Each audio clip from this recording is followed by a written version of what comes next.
Now I want to move to my far right, Ms. Amy Gravino, Asperger's Syndrome College Coach and Self-Advocate. Ms. Gravino, would you like to make an opening statement? Yes, thank you, moderator. Your Excellencies, distinguished guests, ladies and gentlemen, good afternoon. Thank you for the opportunity to speak to you here today. It is an honor and a privilege.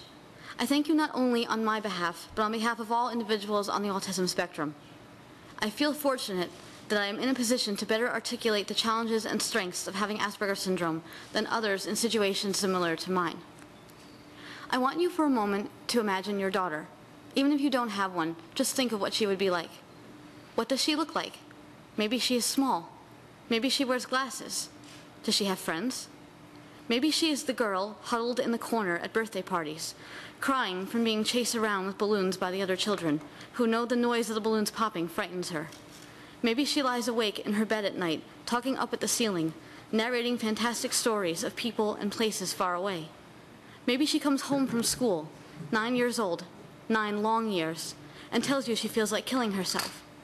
Maybe she sits in the guidance counselor's office the next afternoon, trying to hold everything in her together for just one more day. Maybe she is me. There was a point in my childhood when I stopped smiling. We have many photo albums at my parents' house, and if you look at them, there's a certain part where I've been smiling, and then my face grows less and less smiling, somewhere around 10 years old, which is about when I was diagnosed with Asperger's syndrome. There might have been other reasons why I stopped smiling, which was my teeth, which were large and protruding. I was often called Bucktooth Beaver and Bugs Bunny by my peers. That didn't give me a lot of reason to smile on a physical level, but emotionally, love.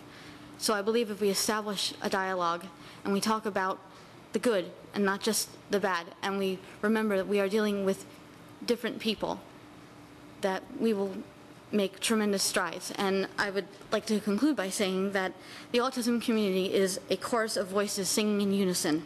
But if you listen closely, you can hear just how different each voice is. Thank you.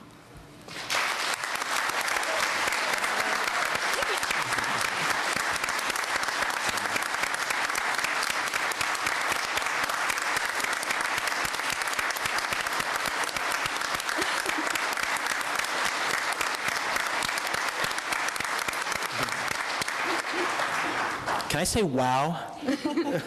Thank you.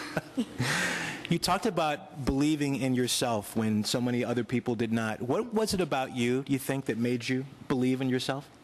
I didn't really know the answer to that for many years. I didn't think there was anything to believe in because my personhood, who I was, who Amy Gravino was, didn't really exist until I got out of high school, because everyone else was telling me who I was.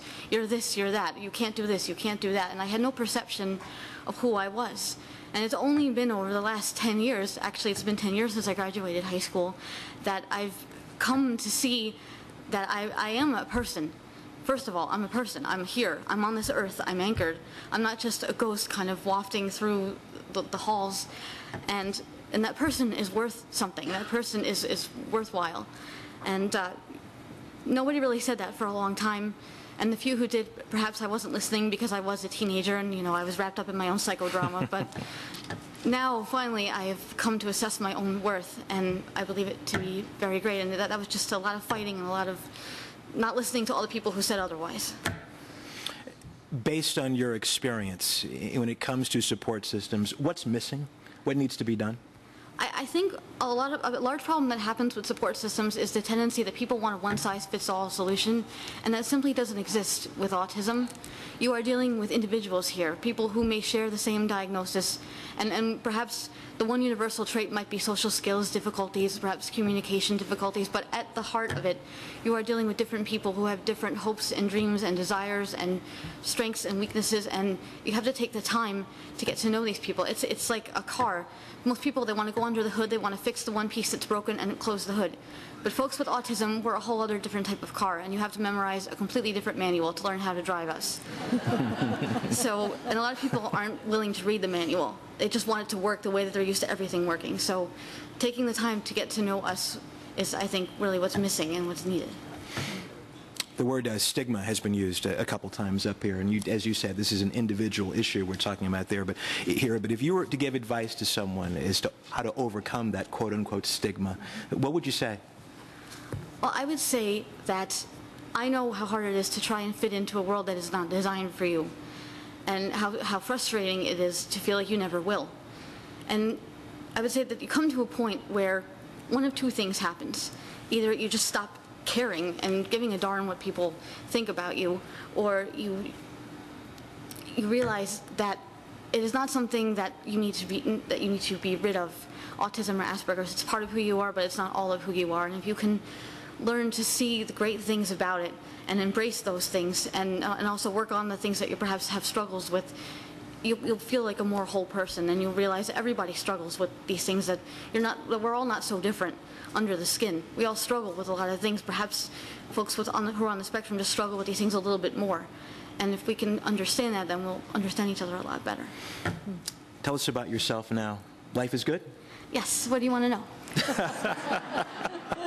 Life is good. Did you ever think that you would have this life growing up? Not in a million years. There's absolutely no way I would have ever thought I would be where I am right now. I'm in graduate school. I'm about to finish my master's degree. I started my own business for the college coaching.